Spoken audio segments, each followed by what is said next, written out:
1398년 음력 8월 26일 새로 세워진 나라 조선의 심장부인 한양의 밤은 깊고도 고요했습니다. 갓 완공된 경복궁의 처마 끝으로 서늘한 가을바람이 스쳐 지나가고 도성 곳곳에서는 통행금지를 알리는 둑소리가 나지막이 울려 퍼집니다. 그 고요한 밤, 한양의 어둠 속에서 한 노인이 필사적으로 달리고 있었습니다. 말발굽 소리가 골목골목을 뒤흔들었고 사병들의 고함 소리가 적막한 밤 공기를 갈기갈기 찢어 놓았습니다. 정안군 이방원의 사병들이 한양 도성 곳곳을 뒤지고 있었습니다. 그들이 찾는 사람은 단 한 명. 하얗게 센 수염과 깊게 패인 미간. 하지만 눈빛만큼은 여전히 형형하게 빛나는 노인. 이 나라 조선의 설계자이자 혁명가 정도전이었습니다. 골목 끝에 몰린 정도전은 더 이상 달릴 곳이 없다는 것을 알았습니다. 등 뒤는 막다른 담장이었고 앞에서는 칼을 든 사내들이 조여오고 있었습니다. 헐떡이는 숨을 고르며 정도전은 밤하늘을 올려다보았습니다. 별이 쏟아지고 있었습니다. 그가 이름 붙인 거리 위로, 그가 자리를 잡아준 궁궐의 지붕 위로, 그가 꿈꾸던 새 나라의 하늘 위로. 서른에 공들여 일궈온 업적. 송현동 술집에서 한바탕 꿈으로 끝나는구나. 그가 정녕 그런 말을 했는지 아무도 모릅니다. 역사는 그 밤에 정도전이 무슨 말을 남겼는지 기록하지 않았습니다. 다만 이것만은 분명합니다. 그 밤 이후 정도전의 이름은 역적이 되었습니다. 그리고 그가 설계한 나라는 500년을 이어갔습니다. 자신이 세운 나라에서 자신이 믿었던 신념 때문에 죽어야 했던 사내. 오늘 밤 우리는 조선의 기틀을 닦았던 거인 정도전의 마지막 밤과 그가 꿈꿨던 이상 국가의 내막으로 들어가 봅니다. 이것은 꽃처럼 피었다가 꽃처럼 진 한 혁명가의 이야기입니다. 오늘 밤 그 이야기를 천천히 들려드리겠습니다. 정도전의 삶을 관통하는 키워드는 유배와 만남이었습니다. 하지만 그 이야기를 하기 전에 먼저 그가 어떤 세상에서 태어났는지를 이야기해야 합니다. 정도전이 태어난 것은 1342년 고려 충혜왕 3년의 일이었습니다. 그의 아버지 정운경은 형구상서를 지낸 관료였으니 태어날 때부터 벼슬길이 열려있는 집안이었습니다. 하지만 정도전의 어머니는 노비 출신이었습니다. 고려시대에 이것은 치명적인 약점이었습니다. 아무리 아버지가 높은 벼슬을 했더라도 어머니의 신분이 처나면 그 자식은 평생 손가락질을 받아야 했습니다. 관직에 올라도 뒤에서 수근거리는 소리가 따라다녔고 무슨 일을 해도 노비의 아들이라는 꼬리표가 떨어지지 않았습니다. 어린 정도전이 처음으로 세상의 불합리함을 느낀 것은 아마 바로 이 지점이었을 것입니다. 사람의 가치가 태어남으로 정해진다면 이 세상은 처음부터 잘못된 것이 아닌가. 물론 어린아이가 이토록 명료한 생각을 품었을 리는 없습니다. 하지만 가슴속에 씨앗처럼 심어진 그 의문은 세월이 흐를수록 깊이 뿌리를 내려갔습니다. 정도전은 당대 최고의 유학자 이세계 문화에 들어갔습니다. 이세계 문화에는 훗날 고려와 조선의 운명을 좌우하게 될 젊은 인재들이 모여 있었습니다. 정몽주, 이숭인, 권근. 이들은 모두 이세계 제자였고 고려의 미래를 놓고 치열하게 토론하던 동문이었습니다. 그 중에서도 정도전은 특별했습니다. 다른 유학자들이 경전의 해석에 몰두할 때 정도전은 질문을 던졌습니다. 이 세상은 왜 이렇게 되었는가? 그리고 어떻게 바꿀 수 있는가? 학문을 학문으로만 여기지 않았습니다. 그에게 유학은 세상을 해석하는 도구인 동시에 세상을 바꾸는 무기였습니다. 하지만 정도전이 살던 고려 말은 학문의 이상이 현실 앞에서 무참히 부서지는 시대였습니다. 원나라의 간섭 아래 고려의 왕은 허수아비나 다름없었고 건문 세족들은 백성의 토지를 닥치는 대로 빼앗았습니다. 농장이라 불리는 대규모 사유지가 팔도에 걸쳐 펼쳐져 있었고 토지를 잃은 백성들은 노비가 되거나 유랑민이 되어 떠돌았습니다. 불교 사찰 역시 마찬가지였습니다. 수백 년간 축적된 사찰의 토지는 나라의 세수를 좀먹고 있었고 승려들의 부패는 극에 달해 있었습니다. 그리고 1375년 정도전의 인생을 바꾼 사건이 벌어집니다. 고려 조정에서 친원파와 친명파의 대립이 격화되었을 때 정도전은 명나라와의 외교를 주장하며 친원파에 맞섰습니다. 당시 권력을 쥐고 있던 이인임 일파에 정면으로 도전한 것이었습니다. 결과는 참담했습니다. 관직을 빼앗기고 전라도 나주 회진현으로 유배되었습니다. 유배. 그것은 정도전에게 파멸이 아니라 각성이었습니다. 한양의 관아에서 붓을 들고 앉아 있을 때는 보이지 않던 것들이 유배지의 흙바닥 위에서 선명하게 드러났습니다. 배운 자들은 화려한 정자에서 시를 읊을 때 백성들은 흙바닥에서 피눈물을 흘리는구나. 굶주린 아이들, 세금에 쪼들려 자기 땅에서 쫓겨난 농부들, 관리들의 수탈에 신음하는 어머니들, 겨울이 오면 얼어 죽는 노인들. 정도전은 이 땅의 백성들 사이에서 살았습니다. 그들과 같은 밥을 먹고 같은 추위에 떨고 같은 절망을 마주했습니다. 글로만 배우던 백성이 아니라 실제로 살아 숨쉬며 고통받는 민초들을 만난 것이죠. 삼봉집에 남아있는 그 시절의 시 한 구절이 유배지에서의 정도전을 말해줍니다. 풀벌레 소리에 잠 못 이루고 긴 밤 근심이 깊어지니 천리박 나그네의 마음을 니라서 알까. 유배가 풀린 뒤에도 정도전의 방랑은 계속되었습니다. 삼각산 아래 움막을 짓고 살기도 했고 부여와 김제 일대를 떠돌기도 했습니다. 관직에서 완전히 밀려난 그에게 돌아갈 곳은 없었습니다. 하지만 이 방랑의 세월이야말로 정도전을 단순한 유학자에서 혁명가로 바꿔놓은 시간이었습니다. 백성을 직접 눈으로 본 사람, 그것이 정도전과 다른 유학자들의 결정적인 차이였습니다. 성리학의 경전 속에만 있는 민이 아니라 뼈가 드러나도록 마른 탈로 쟁기를 끄는 실제 백성, 세금을 내고도 굶어야 하는 실제 백성, 건문 세족에게 토지를 빼앗기고 노비가 된 실제 백성. 정도전은 결심했습니다. 고려라는 나라는 이제 수명을 다했다. 썩은 가지를 쳐내는 것이 아니라 아예 뿌리를 뽑아 새 땅을 일구어야 한다. 그리고 운명의 1383년, 정도전의 나이 42. 그는 마침내 한 사람을 만나러 갑니다. 동북면, 지금의 함경도 일대를 다스리고 있던 무장, 여진족을 몰아내며 이름을 떨치고 있던 전장의 영웅, 이성계. 수만 명의 정예 군사가 일사불란하게 움직이는 군영을 보며 정도전은 직감했습니다.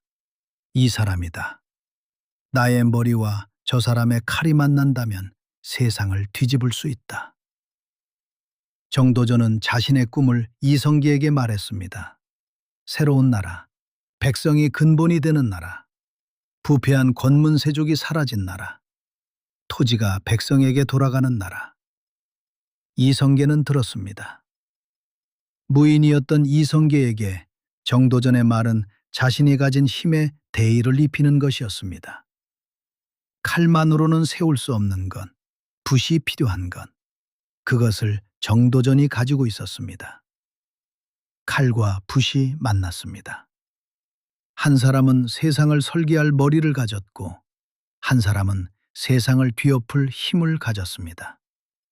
정도전은 이성계의 막사에서 밤새 이야기를 나눴습니다. 새 나라의 밑그림을, 고려가 왜 무너져야 하는지를, 백성을 위한 나라가 어떤 것인지를, 혁명가와 영웅의 만남. 그것은 조선이라는 거대한 역사의 서막이었습니다. 하지만 이때 정도전은 몰랐을 것입니다. 이성계의 아들 중에 아버지의 칼보다 더 날카로운 야심을 품은 자가 있다는 것을. 다섯째 아들 이방원. 훗날 자신의 목을 치러 올 사내가 바로 이 만남의 자리 가까이에 있었다는 것을. 천요동 정벌. 고려의 우왕은 명나라를 치겠다며 대군을 일으켰고 이성계는 요동으로 향하는 군대의 우분도 통사로 임명되었습니다. 하지만 이성계는 요동으로 가지 않았습니다. 위화도, 압록강 하구의 작은 섬에서 이성계는 군대를 돌렸습니다. 위화도 회군. 이것은 단순한 군사 반란이 아니었습니다. 고려라는 나라의 운명이 돌이킬 수 없이 꺾이는 순간이었습니다. 그리고 이 회군의 뒤에는 정도전이 있었습니다. 요동 정벌이 무모하다는 것을 논리적으로 설파한 사람, 회군이 대의에 어긋나지 않음을 명분으로 세운 사람, 이성계의 결단에 확신을 심어준 사람, 칼을 돌리게 한 것은 붓의 힘이었습니다. 위화도 회군 이후 고려는 급격히 무너지기 시작했습니다. 개경으로 돌아온 이성계의 군대는 도성을 장악했습니다. 우왕이 폐위되고 창왕이 올랐다가 다시 폐위되었습니다. 공양왕이 즉위했으나 그것은 무너지는 건물의 마지막 기둥에 불과했습니다. 500년 고려의 왕실은 더 이상 스스로를 지탱할 힘이 남아있지 않았습니다. 이 혼란의 와중에 정도전은 쉬지 않았습니다. 그가 가장 먼저 손을 댄 것은 토지였습니다. 과전법. 권문세족이 불법으로 점유하고 있던 사유지를 몰수하고 관리에게 직역에 따라 토지를 나누어주는 제도. 이것은 고려 500년 동안 쌓여온 토지 문제를 근본부터 뒤엎는 혁명적 개혁이었습니다. 권문세족들은 격렬히 반발했습니다. 수백 년간 쌓아온 재산을 하루아침에 빼앗기게 되었으니까요.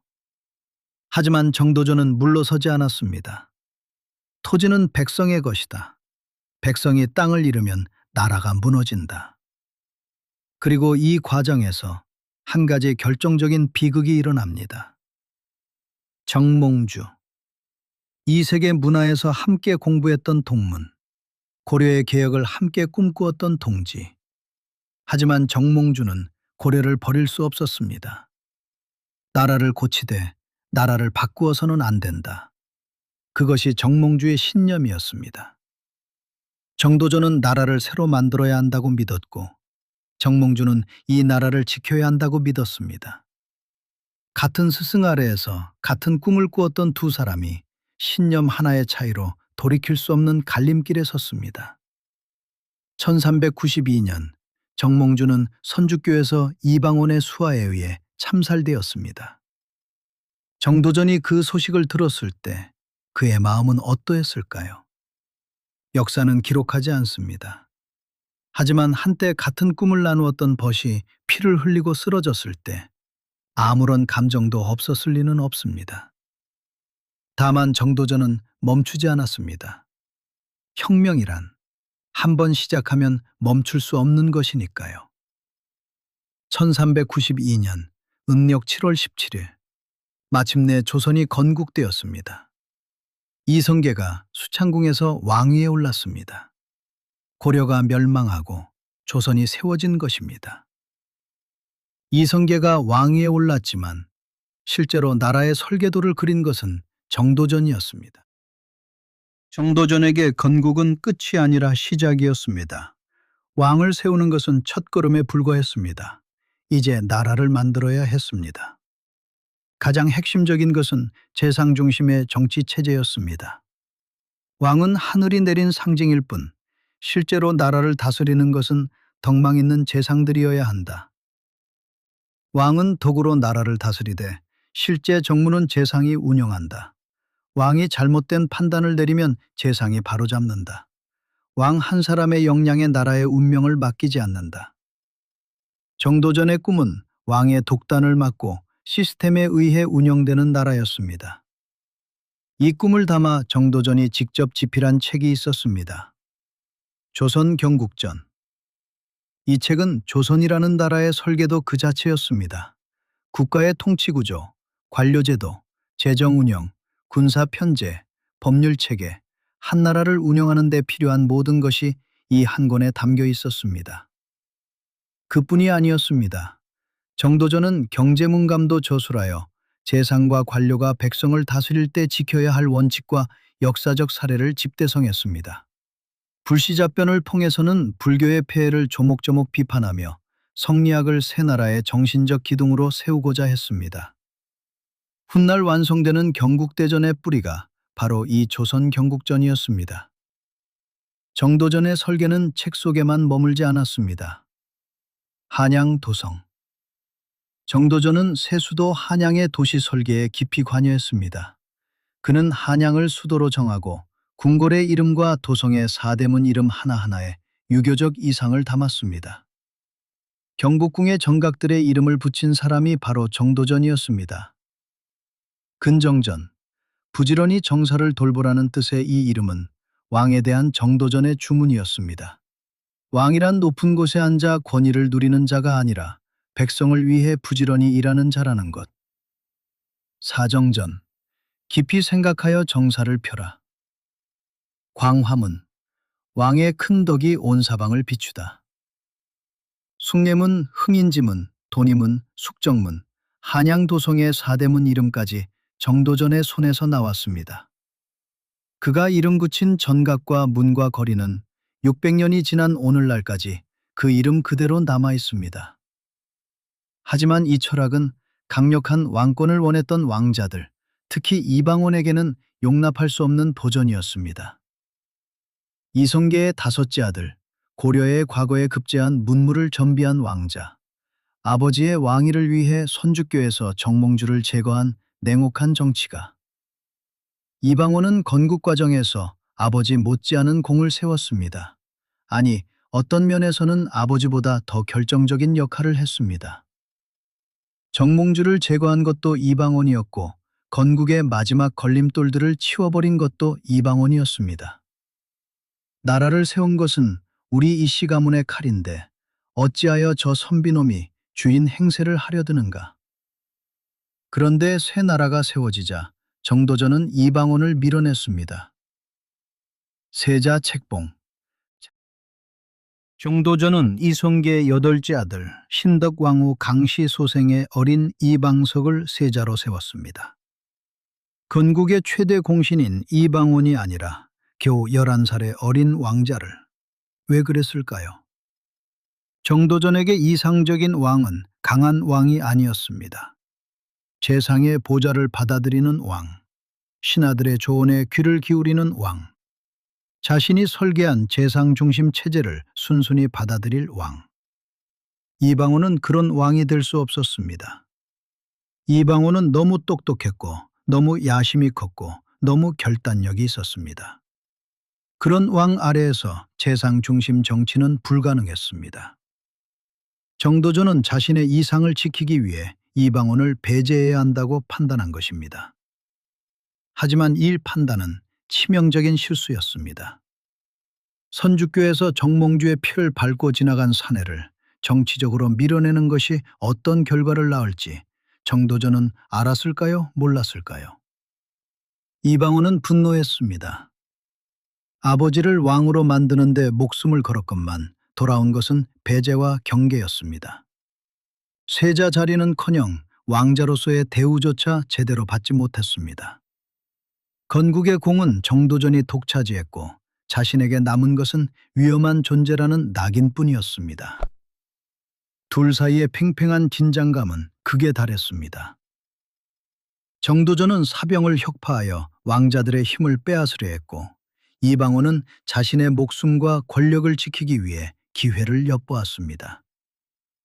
정도전이 자신을 죽이려 한다는 소문이 도성에 돌기 시작했고, 이방원 역시 정도전을 제거하지 않으면 자신이 죽는다고 확신하게 되었습니다. 두 사람은 서로를 가장 위험한 적으로 여기고 있었습니다. 한 사람은 새 나라의 제도를 지키기 위해, 다른 한 사람은 자신의 생존을 위해. 두 야심가의 대립은 피할 수 없는 파국을 향해 치닫고 있었습니다. 다시 1398년 8월 26일의 밤입니다. 이성계가 병석에 누웠습니다. 총애하던 신덕왕후 강씨가 세상을 떠난 뒤 왕의 몸과 마음은 급격히 무너져 내리고 있었습니다. 왕이 쓰러지자 정도전과 이방원 사이의 긴장은 극한에 달했습니다. 정도전은 사변 혁파를 서두르면서 동시에 요동정벌 계획을 추진하고 있었습니다. 왕자들의 군사를 전쟁에 동원한다는 명분으로 사병을 흡수하려는 계획이었습니다. 하지만 이 계획은 너무 느렸습니다. 혁명가는 제도를 설리하는 데 능했지만 칼날 앞에서의 속도 싸움에는 서툴렀습니다. 이방원은 먼저 움직였습니다. 제1차 왕자의 난. 이방원은 자신의 사병을 이끌고 일어섰습니다. 먼저 세자 이방석의 측근인 남운의 집을 습격했습니다. 그리고 칼끝은 정도전을 향했습니다. 정도전은 그 밤 동료들과 함께 술을 마시고 있었다고 합니다. 어떤 기록은 그가 이방원의 거사를 전혀 눈치채지 못했다고 적고 있고, 또 다른 기록은 미리 경고를 받았으나 대비하지 못했다고 전합니다. 어느 쪽이든 결과는 같았습니다. 이방원의 사병들이 들이닥쳤을 때 정도전은 도주했습니다. 자신이 설계한 그 도성의 어둠 속을 필사적으로 달렸습니다.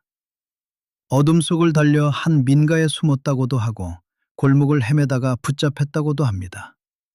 이방원의 칼날 앞에 선 정도전. 태조실록의 기록은 담담합니다. 정도전이 붙잡혀 이방원 앞에 끌려왔을 때 그는 살려달라고 애원했다고 합니다. 이 기록을 어디까지 믿을 수 있는지는 알 수 없습니다. 역사는 승자가 쓰는 것이니까요. 태조실록의 정도전에 관한 기록은 이방원이 왕이 된 뒤에 정리된 것입니다. 역적으로 규정된 인물의 최후를 비루하게 그리는 것은 승자의 역사에서 흔히 있는 일입니다. 다만 이것만은 확실합니다. 그 밤 정도전은 죽었습니다. 나이 57. 내가 꿈꿨던 나라는 이제 누구의 것이 되겠는가. 고려를 무너뜨리고 조선을 세우고 새 나라의 모든 것을 설계한 혁명가의 최후는 자신이 세운 나라의 왕자가 보낸 칼날 아래서 맞이한 것이었습니다. 정도전과 함께 남은 심효생 등 그의 동지들도 같은 밤 목숨을 잃었습니다.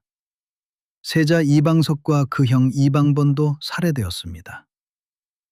이방원은 자신이 직접 세자가 되지는 않았습니다. 형인 이방과를 세자로 추대하여 명분을 챙겼습니다. 하지만 실질적인 권력이 누구에게 있는지는 온 조정이 알고 있었습니다. 정도전은 역적이 되었습니다. 관작이 추탈되었고 가문은 몰락했습니다. 그가 쓴 책들은 금서가 되었고 그의 이름은 조선의 공식 역사에서 죄인으로 기록되었습니다. 정도전의 후손들은 벼슬길이 막혔고 그의 무덤은 돌보는 이 없이 풀 속에 방치되었습니다. 하지만 역사의 아이러니는 여기에 있습니다. 비록 몸은 죽었으나 그가 만든 국가 시스템은 훗날 조선 500년을 지탱하는 뼈대가 되었습니다. 그는 죽었으나 그의 조선은 살아남았습니다. 꽃은 지고 나라는 세워졌습니다. 정도전은 조선 역사상 가장 강력한 권력을 누렸으나 가장 비참하게 잊혀졌던 인물이기도 합니다.